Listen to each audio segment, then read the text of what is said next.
मंच के सामने जो बंधु खड़े हैं उसे आगे कि जहां स्थान मिले वहीं बैठ जाए। सामने से साइड हो जाओ बाकी सब भाई, सामने से थोड़ा पीछे हो भाई साहब, एक बार नहीं जी पीछे हो जाओ थोड़ा सा यार। हमारे बीच में वरिष्ठ भाजपा कार्यकर्ता श्री राम सिंह यादव जी भी पधारे, उनका भी बहुत बहुत स्वागत, अभिनंदन।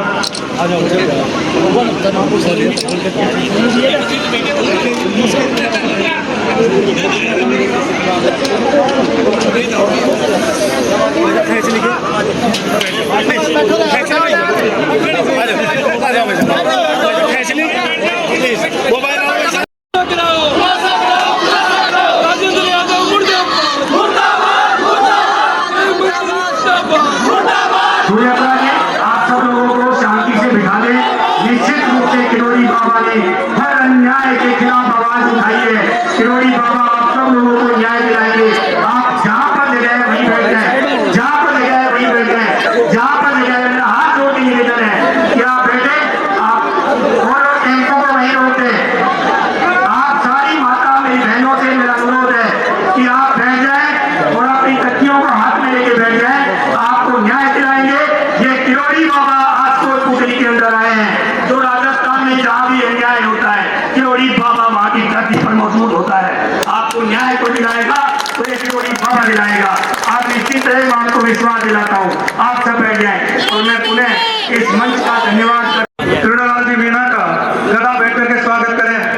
साथ ही हमारा कोटपुतली का मीणा समाज आदरणीय किरोड़ी बाबा का स्वागत करना चाहता हूँ। उससे भी आग्रह जो आए उनको खाने तो दो आप नीचे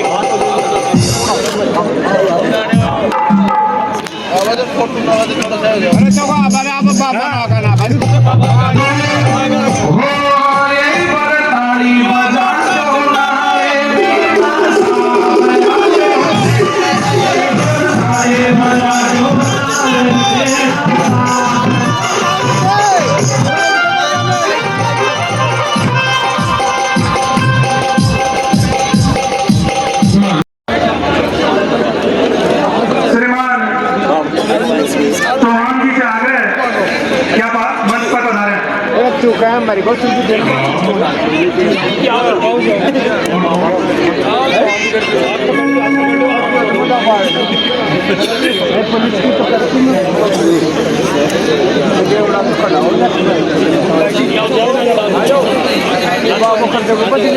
इंतजार की घड़ियां खत्म हुई, जिनका भाषण सुनने के लिए हम सुबह से बेसब्री से इंतजार कर रहे थे। राजस्थान के शेर, सड़क से संसद तक युवाओं, महिलाओं, आम जन की आवाज को बुलंद करने वाले डॉक्टर त्रिलोकलाल जी मीणा।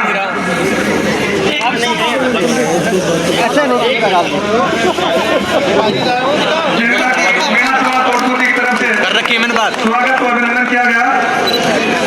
अब मैं बाबा से आग्रह करूंगा भाई साहब एक ग्रुप हो जाए, थोड़ा सा ले लो भाई साहब के बोले भारत माता की, डॉक्टर किरोड़ी जिंदाबाद। मैं माफी चाहूंगा, मैं एक बार आप सबको निवेदन करूंगा कि हमारे जिले के प्रभारी भाई सतवीर जी और इस सब कार्यक्रमों में जो जनाको सैनी थी और सभा थी, इसमें रोशन जी सैनी प्रभारी थी। एक बार इनके लिए भी जोरदार तालियां बजा दें भाई सतवीर जी के लिए और रोशन जी के लिए।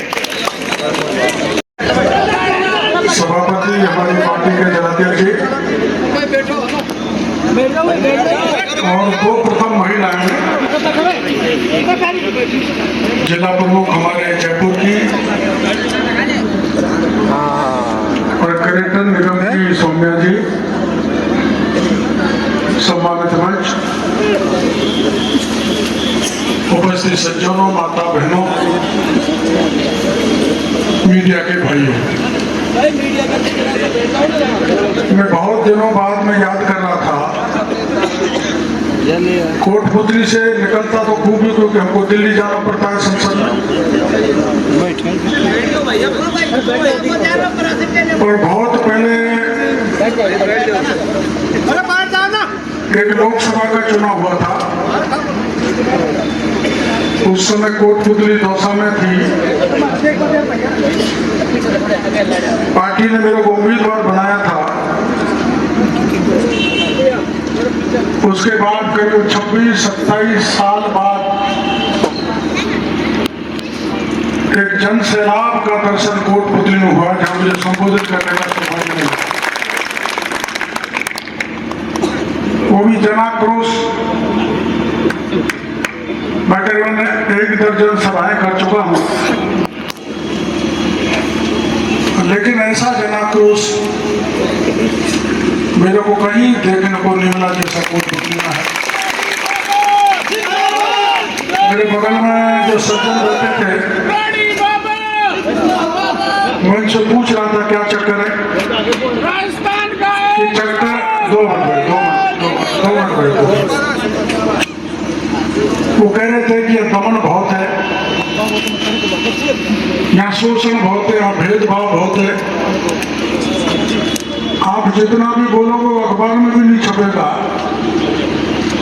मैंने कहा भाई नहीं छपेगा तो सड़क पे तो उतरना जानते हैं, जब तो छापना ही पड़ेगा।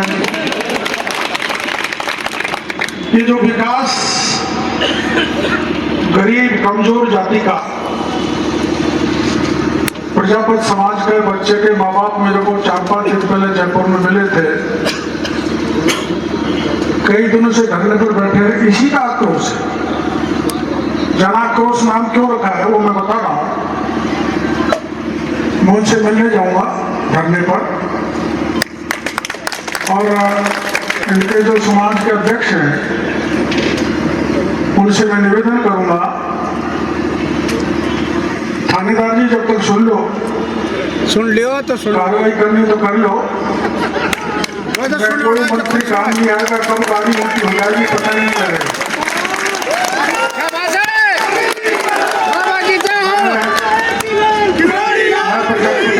समाज के अध्यक्ष को और परिवार वालों को निमंत्रण देके जा रहा हूं।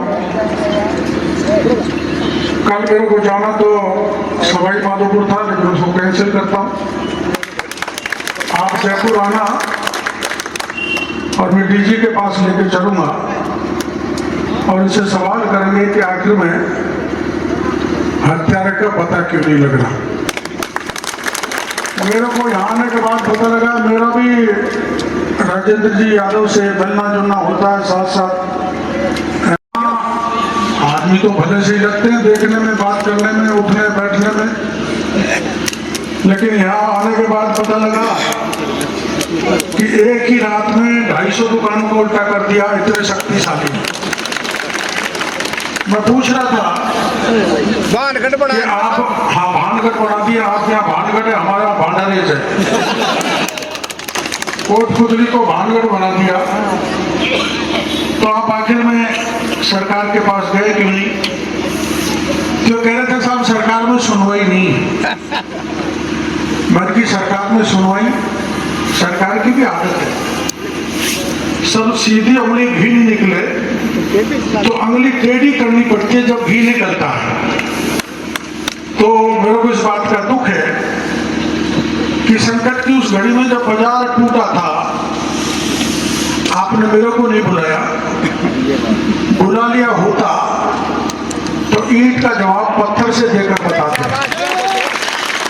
लेकिन कोई बात नहीं, कोई बात नहीं, कोई बात नहीं, अभी देरी नहीं हुई। इस मामले को भी लेंगे। पहले तो मैं राजेंद्र जी से ही बात करूंगा, और वो नहीं मानेंगे तो गहलोत साहब से भी मेरी बहुत अच्छी दोस्ती है। आप जानते हो ये गुस्सा काहे का है। मेरे को मीडिया वाले एक दिन पूछने लगे भीलवाड़ा में कि साहब आप ये तो बताओ कि आक्रोश काहे का है।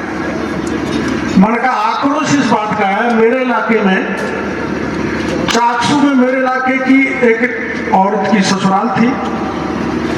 लालसोट में वो अपने पीहर जा रही थी, तो पीहर जाते समय रास्ते में 4 बदमाशों ने उसको उठाया। चारों ने बारी बारी से बलात्कार किया, मार के कुएं में डाल दिया, उसके हत्यारे आज तक नहीं पकड़े गए। ये निष्ठुर निकम्मी सरकार के प्रति गुस्सा का एक कारण है। आपको पास है, आपकी बगल की थानागाजी की घटना का मैं जिक्र करना चाहूंगा। वहां एक पति पत्नी साथ साथ जा रहे थे, उनको पकड़ा, पति को भी नंगा किया, पत्नी को भी नंगा किया, और पति की उपस्थिति में पत्नी के साथ बलात्कार किए जाना की देश की पहली घटना है। अशोक गहलोत को चुल्लू भर पानी में डूब के मर जाना चाहिए। इस बात का जनता में आक्रोश है। मैं वहां गया था, मैंने आंदोलन किया था, प्रधानमंत्री जी भी उस मुद्दे पर बोले थे, और मैंने ऐसा मजबूर किया था कि राहुल गांधी को वहां पर आना पड़ा, और जो मांग हमने रखी थी पार्टी ने, उसको मानना पड़ा और मानना पड़ेगा। अब राहुल गांधी जी क्या कर रहे हैं? भारत जोड़ रहे हैं। भारत, पता नहीं कहां से सपना आ गया, भारत जोड़ो। मैं राहुल गांधी से कोटपुतली की महती सभा में पूछना चाहता हूं कि भारत तो जुड़ा हुआ है, और भारत तो जुड़ा हुआ था। भारत को अगर पहली बार तोड़ने का काम किया तो राहुल गांधी के नाना जवाहरलाल नेहरू ने किया, जो भारत के 3 टुकड़े किए थे। पाकिस्तान बनाया, कश्मीर में 370 लगाया। भारत तोड़ने का काम करने वाले उनके वंशज भारत जोड़ो यात्रा पर जा रहे हैं, और जा रहे हैं तो बेरोक टोक जा रहे हैं। वो चले थे दक्षिण से, सब जगह घुसते हैं, चलते हैं। पहले बड़ा जो वो सम्राट हुआ करते थे, बड़ा अश्वमेध के घोड़े छूटते थे, छोड़ देते थे, फिर उसको कोई रोकने वाला ही नहीं मिलता था। चले आ रहे, झूठ बोल रहे, महंगाई बहुत ज्यादा है, भाईचारा खत्म हो रहा है, मैं मोहब्बत बांटने आया हूँ। अरे मोहब्बत तो हमारे पहले से ही बहुत है, आप कौन सी नई मोहब्बत बांटने के लिए आए हो? पर कह रहे मैं मोहब्बत बांटने के लिए आया हूँ। देश में महंगाई बहुत ज्यादा है, बेरोजगारी बहुत ज्यादा है। तो एक दिन मैंने तय किया कि जो मुद्दे बोलते आ रहे हैं, चल मैं भी राहुल गांधी को चल के बताऊं। तो मैं अचानक अखबार में एक जगह इकट्ठा हो गया, ये 2,500-3 हजार कार्यकर्ताओं को मैंने सूचना की। मैंने कहा तुम आ जाओ। तो पूछने लगे काम क्या है ये तो बताओ। मैंने की काम तभी बताऊंगा, अभी बता दिया तो पूरा मामला निकल जाएगा, पुलिस को पता लग जाएगा, तो पुलिस तुमको आने नहीं देगी। हम राजगढ़ पहुंच गए, 3,000 आदमी पहुंच गए। राहुल गांधी जी दौसा की तरफ से दिल्ली आ रहे थे, हम दिल्ली की तरफ से दौसा की तरफ राहुल गांधी जी से मिलने चले। वहां एसपी आ गए, कलेक्टर आ गए। एसपी कलेक्टर कहने लगे साहब आप कहां से आ गए, कैसे आ गए, हमको तो पता ही नहीं लगा। मैंने कि मैं वैसे ही आ गया जैसे आधी रात पर आमागढ़ पे चढ़ गया था और आपको हवा भी नहीं लग रही थी, वैसे मैं आ गया। हम चलने लगे, 2,500-3 हजार लोग थे। तो उन्होंने, कलेक्टर ने पूछा मेरी नौकरी चली जाएगी, हमें बताओ तो सही आप क्या चाहते हो। मैंने कि मैं तो नहीं, मेरे साथ 7 तरह के लोग आए जो राहुल गांधी जी से मिलना चाहते हैं, उनको समस्या रखना चाहते हैं। तो उन्होंने इधर उधर बात की होगी, उन्होंने पूछा होगा तो मना कर दिया कि राहुल गांधी तो पद यात्रा में वो मिल नहीं सकते। मैंने कहा जब तक राहुल गांधी नहीं मिलेगा तब तक डॉक्टर किरोड़ीलाल इस सड़क पर बैठा है, वापस जाने वाला नहीं। हम चलते गए, 13 किलोमीटर चलने के बाद ठंड हो गई, ठंड बहुत ज्यादा थी। तो राहुल गांधी का टेंट था, हम टेंट में घुस गए, रात का समय हो गया था, टेंट में घुस गए। तो कलेक्टर एसपी कहने लगे साहब हमारी नौकरी चली जाएगी। मान के आपकी तो नौकरी चली जाएगी, लेकिन मेरे किसान का जो कर्जे के कारण मकान बिक जाएगा, खेत बिक जाएगा, तो इलाज उसका आपके पास क्या है।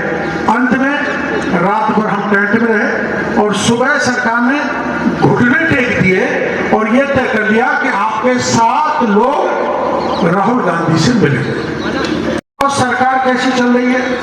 सरकार, आपने बयान पढ़ा होगा गहलोत साहब ने बयान दिया था, एक बार इधर भी छपा होगा, कोटपुतली तो बड़ा कस्बा है, कि मेरा कोई 15 साल में भी मेरा कोई बाल बांका नहीं कर सकता, 15 साल में। दूसरे दिन सचिन पायलट का बयान आया कि मेरा 50 साल में भी कोई बाल बांका नहीं कर सकता। और दोनों नेता बालों की लड़ाई लड़ रहे हैं कोटपुतली के भाइयों। 2023 में कमर कस लो और इनके बाल ऐसे उखाड़ के फेंको जो कभी राजस्थान में मिले ही नहीं। हमसे हमारे यहाँ का उम्मीदवार जिता के भेजना। दोनों की लड़ाई में अब की बार कुछ संभावना हुई थी कि भाई पायलट मुख्यमंत्री बन सकता है बीच में, वो तो उनका आपस का झगड़ा है, उसमें हम नहीं पढ़ना चाहते, न मैं पढ़ना चाहता, न मेरी पार्टी पढ़ना चाहती। लेकिन गहलोत को चिंता हुई, गहलोत को चिंता हुई तो बाढ़ में एमएलए को लेकर स्पीकर को इस्तीफा दे आए। दिया था ना इस्तीफा, एमएलए ने इस्तीफा दिया, आपके राजेंद्र यादव ने इस्तीफा दिया। मैं कोटपुतली की धरती पे राजेंद्र यादव जी से पूछना चाहता हूं, जब आपने इस्तीफा दे दिया था तो किस नाते आपने 4 महीने तक मंत्री पद पे काम किया? नैतिकता के नाते इनको काम करने का अधिकार नहीं था, लेकिन अब मिलकर विधानसभा आ रही है, विधानसभा में भारतीय जनता पार्टी इनसे सवाल जवाब करेगी। क्या आखिर में 4 महीने तक आपके इस्तीफे पड़े रहे?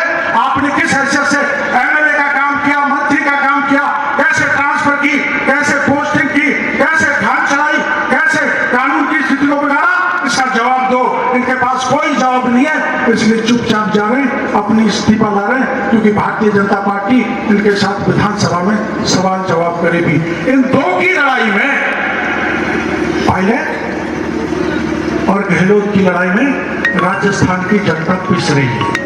और पिसने का सबसे बड़ा अगर उदाहरण मेरे को देखने को मिला है तो कोटपुतली में देखने को मिला है कि 250 दुकानों को धराशायी कर दिया। मेरी बगल में एक और सज्जन बैठा था कि हमारे बूचरा का तालाब है जो सारा वहां पोला कर डाला, हरियाणा के लोग आके इलीगल माइनिंग कर रहे हैं और विकास की हत्यारे का आज तक पता नहीं लगा। ये उदाहरण है इस बात का कि दोनों की लड़ाई में राजस्थान की जनता पिस रही है ना। राजस्थान की जनता पायलट और गहलोत की लड़ाई में सैंडविच बन गई है।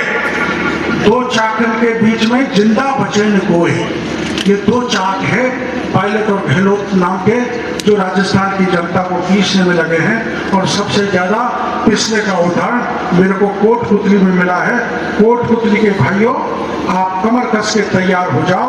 अब की बार ऐसा बदला लो कि अब ये गहलोत तो कुर्सी पे चिपका हुआ है, गहलोत ने तो छुट्टी दे दी एमएलए को, लूटो, खाओ, पियो, मौज करो, कुछ भी पियो, कहीं भी जाओ, थानेदार से लेकर लूटो, एक्शन से लूटो।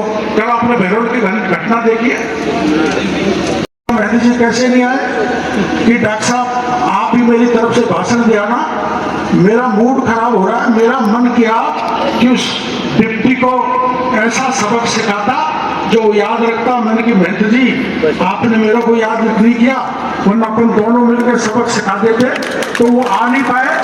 मेरा कहने का मतलब ये है, हालात बहुत खराब है। थानेदार लूट रहा है,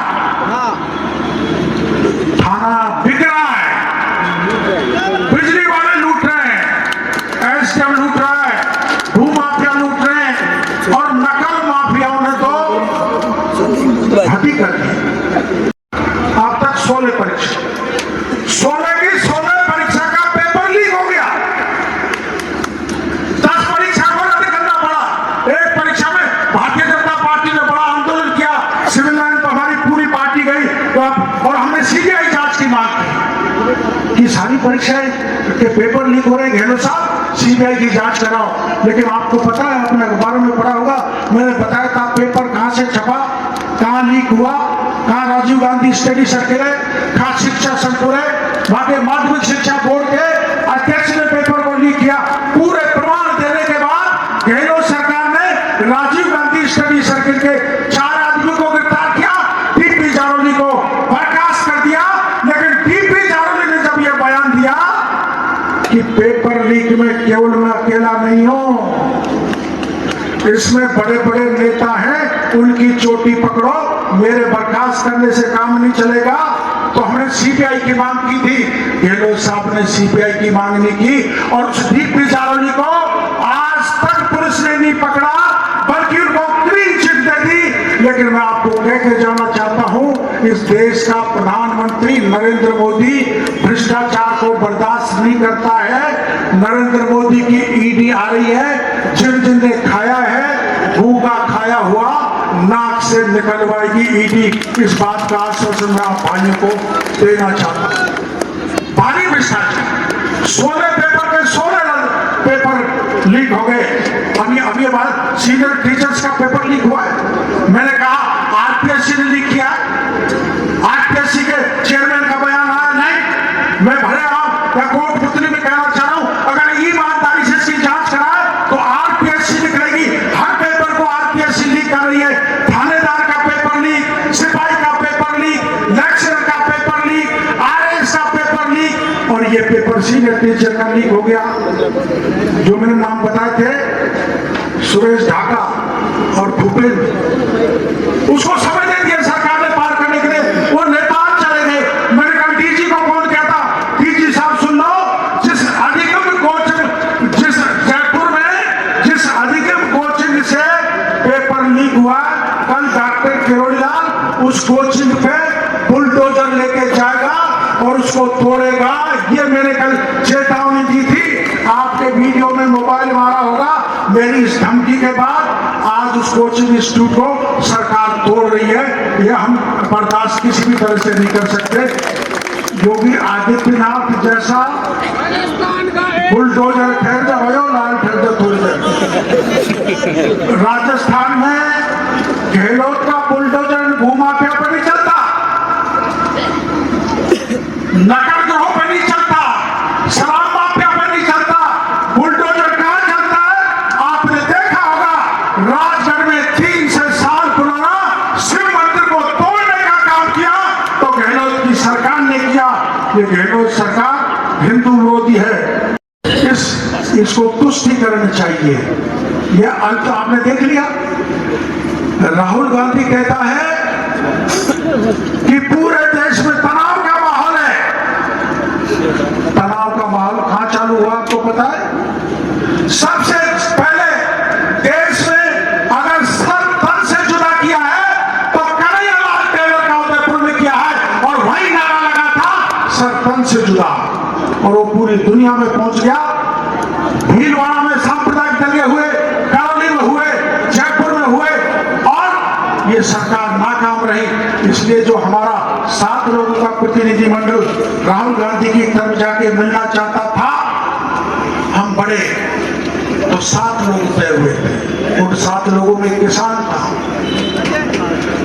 सत्ता में आने से पहले गहलोत साहब ने और खुद राहुल गांधी ने या भाषणों में कहा था 1, 2, 3, 4, 5, 6, 7, 8, 9, 10 दिन में सारा कर्जा किसानों का माफ कर दिया जाएगा। कर्जा माफ हुआ? नहीं हुआ। कर्जा माफ करना तो दूर की बात, जिस पे कर्जा रह गया उसकी जमीन और मकान नीलामी करने के आदेश गहलोत सरकार ने दे दिए। 14 लाख राजस्थान के किसानों पे खतरा मंडाने लगा तो मैं सिविल लाइन में गया, किसानों को लेकर मुख्यमंत्री के घर में घुसा। जबरन घुस के जब मुख्यमंत्री को कहना लगा तो मुख्यमंत्री ने 15 मिनट में राजस्थान के किसानों का नीलामी का आदेश निरस्त कर दिया। लेकिन नीलामी का आदेश निरस्त करने से काम नहीं चलेगा। हम राहुल गांधी से बचाना चाहते हैं कि आपने कहा था सब तरह का कर्जा माफ होना चाहिए, इसलिए हमारा एक किसान इस प्रतिनिधिमंडल में शामिल होकर राहुल गांधी को बताना चाहता है। ये प्रतिनिधिमंडल पेपर लीक हो रहे हैं, ये हम बताना चाहते हैं। बेरोजगारों को कहा था हम भरपूर रोजगार देंगे, बेरोजगारों के साथ धोखा किया। 28 लाख लोग ऐसे थे जिन्होंने कोरोना में सच्ची सेवा दी, अपने प्राण हाथ में लेकर कोरोना के लोगों को बचाया। उनकी नौकरी एक ही आदेश में गहलोत सरकार ने छीन ली। राजस्थान में सबसे ज्यादा बेरोजगारी है, 28%, 42 लाख राजस्थान में बेरोजगार हैं। उधर दूसरी तरफ राहुल गांधी भाषण दे रहा है कि देश में सबसे बड़ी बेरोजगारी है। राहुल गांधी जी आप पे तो जवाब दे दो कि राजस्थान में सबसे बड़ी बेरोजगारी का कारण क्या है? गहलोत है, कांग्रेस की सरकार है। और राजस्थान में आप तो जानते हो सबसे ज्यादा महंगाई है। मैं जब दिल्ली से चलता हूं तो मेरी गाड़ी में हरियाणा से डीजल भरा के लाता हूं। देश में सबसे ज्यादा महंगा डीजल और पेट्रोल है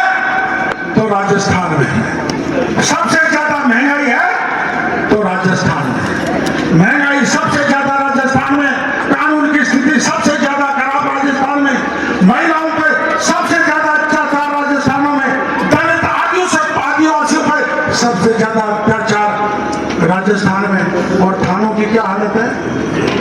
थानों में तो वो बहरोड में बगल में ही वो आए बदमाश और पपला को छुड़ा के ले गए, पुलिस देखती रह गई। पपला को छुड़ा के ले गई, ये कह रहा है मेरा, मैं तो ऐसा कहना नहीं समझूंगा, ये कहना ठीक नहीं कि थानेदार दारू पी के सोता है वही सोता हो जाए, लेकिन ये पुलिस की हालत है, यहाँ कोई सुरक्षित नहीं है। और राहुल गांधी क्या कहने चले? राहुल गांधी कहने चले कि हमारी सेना पिट रही है, भारत कमजोर हो गया, चीन के आगे घुटने टेक दिए। अरे राहुल गांधी जी सुन लो, भारत कमजोर नहीं हुआ, मोदी जी के रहते भारत मजबूत हुआ। और भारत कैसे मजबूत हुआ? पुलवामा की घटना हुई तो पाकिस्तान में भीतर घुस के पहली बार ठोकने का काम किया पाकिस्तान को, तो मोदी की सरकार ने किया है। राहुल गांधी कह रहा है हमारे लोग पिट रहे हैं। राहुल गांधी जी, जब पुलवामा में हमला हुआ था और जब चीन अपने अंदर घुसा था, अंदर घुसने की कोशिश की थी, पोंग झील पर जब घुसने की कोशिश की तो उनको मार के पीट के भगाया। उस समय आप चीन के एम्बेसडर से मिल रहे थे। और अरुणाचल में जब चीन की फौज घुसी तो वो ठोक पीट के बाहर कर दिया। यह है मोदी की ताकत। और मोदी की ताकत क्या है? देखो, जब दो आमने सामने लड़ाई होती है ना, जब कोई कहने से वापस नहीं होता, लेकिन जब रूस और यूक्रेन में लड़ाई हुई और हमारे 20,000 छात्र यूक्रेन में फंस गए, तो देश के प्रधानमंत्री नरेंद्र मोदी ने रूस के राष्ट्रपति को फोन किया और कहा कि 2 दिन युद्ध रखो, 2 दिन युद्ध रखो। जेलेंस्की जो राष्ट्रपति था यूक्रेन का, उसको कहा 2 दिन युद्ध रोको, 2 दिन युद्ध रोका। हमारे यहाँ के जवान तिरंगा झंडा हाथ में लेकर भारत माता की जय बोलते हुए सुरक्षित अपने देश लौट आए। कि मोदी की ताकत है, वरना कोई छोटा मोटा प्रधानमंत्री ये काम नहीं करा सकता था। जब हमारे लोग लौट आए तो वहाँ पाकिस्तान के लोग भी थे। पाकिस्तान के लोगों ने कहा हम कैसे जाए? तुम्हारे वो भारतीयों को सुझाव दिया कि तुम भी हाथ में तिरंगा झंडा पकड़ लो, भारत माता की जय बोलते जाओ, तुम भी अपने देश सुरक्षित पहुंच जाओगे। लेकिन पाकिस्तान के लोगों ने मना कर दिया कि हम तिरंगा हाथ में नहीं लेंगे, ना भारत माता की जय बोलेंगे, तो तुम मरो। आज में पाकिस्तान भी के जो लोग वहां पर थे तिरंगा हाथ में लेकर भारत माता की जय बोलते हुए सुरक्षित पाकिस्तान आए थे। ये भारत की ताकत है, ये मोदी की ताकत है। इसलिए मेरे भाइयों, आपको ये जानकारी है, अगर देश का गौरव बढ़ा है दुनिया में, सबसे ताकतवर अगर प्रधानमंत्री नेता है तो नरेंद्र मोदी है। और जो सरकार है, सबसे भ्रष्ट सरकार है वो अशोक गहलोत की जो भ्रष्ट सरकार है, उससे पीछा छुड़ाने के लिए मैं आपसे प्रार्थना करना चाहता हूं कि आने वाले चुनाव में, 2023 के चुनाव में, कोई भी कोई कमल का फूल लेकर आपके बीच में आए, उस कमल के फूल को ध्यान रखना। और आपके साथ जो अत्याचार हो रहा है, प्रदेश में जो बहन बेटी की इज्जत लूट रही है, बेरोजगारी बढ़ रही है, किसानों का अत्याचार हो रहा है, बिजली किसानों को मिल नहीं रही, खाद किसानों को नहीं मिल रहा, नरेंद्र मोदी ने भरपूर खाद भेजा, उसके बाद भी खाद को लूट कर खा गए। ऐसी भ्रष्टाचारी सरकार को पलटना है और कोर्ट पुतली से अपने उम्मीदवार को जिता के भारतीय जनता पार्टी का राज लाना है। इन्हीं शब्दों के साथ मैं आपको बहुत बहुत धन्यवाद देना चाहता हूं, आभार प्रदर्शित करना चाहता हूं। राम राम साहब। हम सभी के लिए सूचना है, अभी हम गांधी जाएंगे बाबा करोड़लाल के नेतृत्व, जिला अध्यक्ष के नेतृत्व में हम सभी उपखंड कार्यालय चलेंगे और वहां ज्ञापन सौंपेंगे। तो मेरा आप सभी छोड़ो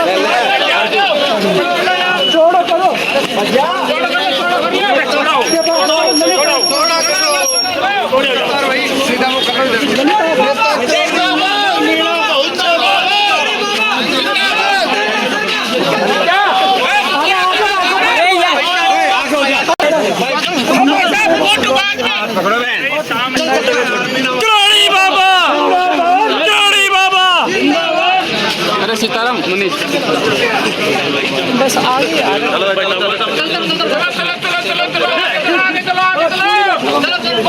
चलो तुम आगे चलो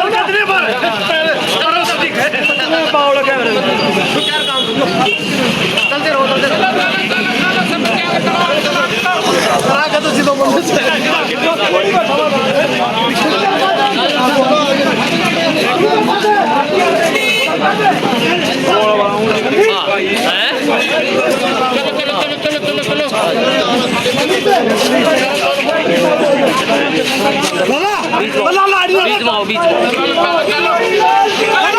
राजस्थान का एक किला मुकेश गोयल जिंदाबाद जिंदाबाद जिंदाबाद। राजस्थान का एक किला राजस्थान का एक किला राजस्थान का एक किला सबके पीछे से पता चलता है आप क्या हो यार, कैसी बात करते हो यार।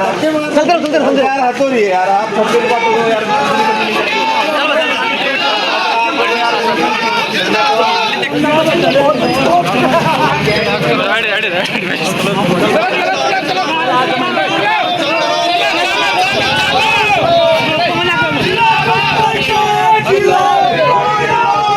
राजस्थान का एक किला भाई से आगे हो आगे गाड़ी है आप आगे हो आगे हो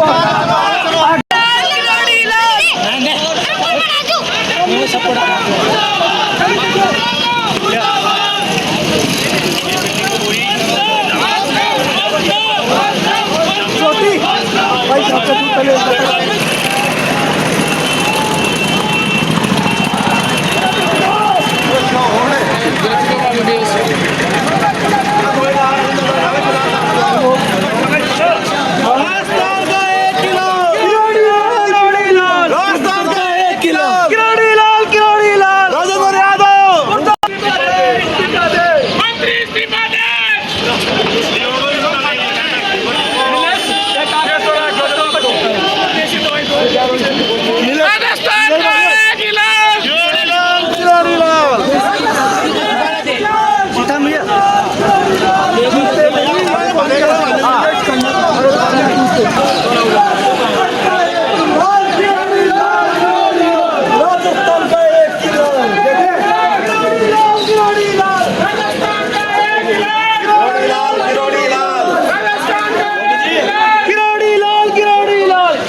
देखो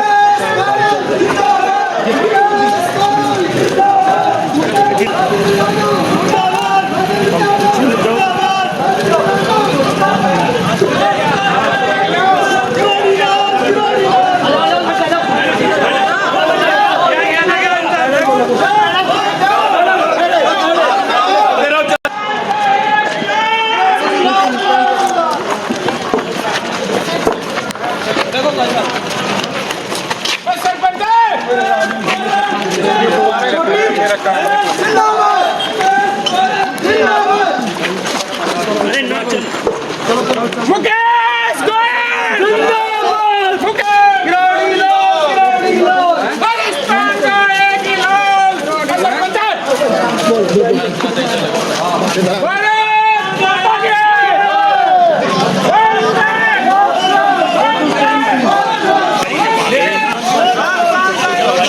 लाल राजस्थान का एक ही लाल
बैठ जाओ बैठ जाओ।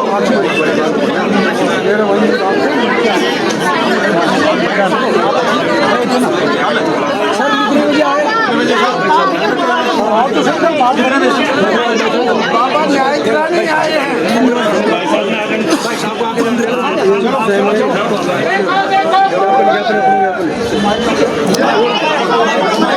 बैठ जाओ भाई बैठ जाओ।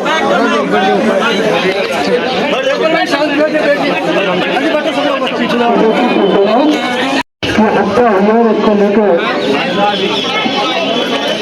कई दिनों से यहाँ लोग धरने पर बैठे हैं। 2 दिन पहले मेरे को पीड़ित परिवार मिला भी था जयपुर में, और हमने तय किया है कि पीड़ित परिवार कल जयपुर आ जाए और प्रजापति समाज के लोग उनका चाहता जाए। मैं खुद के पास चलूंगा और बैठ के रास्ता निकालेंगे। अगर ये हत्या है तो कोई कितनी भी बड़ी ताकत हो उसको दबा नहीं सकती, हत्या को उजागर करके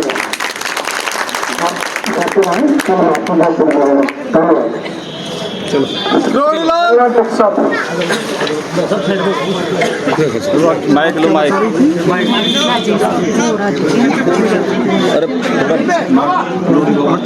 यही आने राज्य मंत्री मुर्दाबाद, पाकिस्तान का एक ही नाम।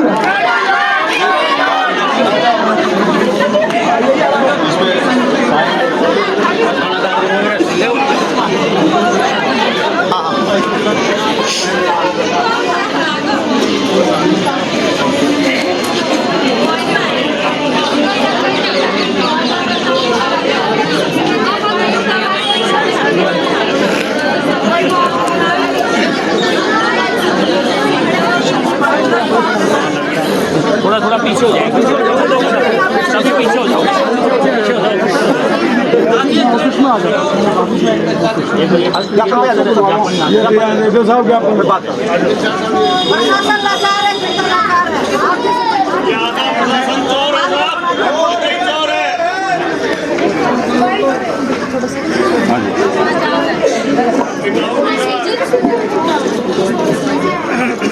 भारत माता की, भारत माता की।